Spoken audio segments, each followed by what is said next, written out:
Hello guys, এত গরম পালাইছে আল্লাহ, যে অবস্থা হয়েছে মাটি ফাটা দিয়া দিছে। দেখেন কি অবস্থা।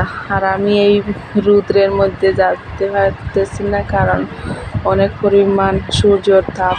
তো অবশেষে আমি ছাতা নিয়ে বাইরে আসলাম কাপড় নেওয়ার জন্য। কাপড়গুলো সব জ্বলে যাচ্ছে। এরকম সূর্যের তাপ আল্লাহ আমি কখনো দেখি নাই। দেখেন কত কষ্ট করে বাইরে হইছি, তাও আবার চোখে দেখতে পারতেছি না, চোখে সূর্যের আলো লাগতেছে। সো তারপরও ছাতা নিয়ে বাইর হইছি, কারণটা কাপড় আনতে হবে।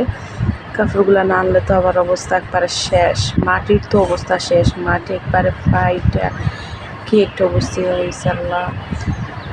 আর তো কারেন্ট নিচ্ছে কত কষ্টকর।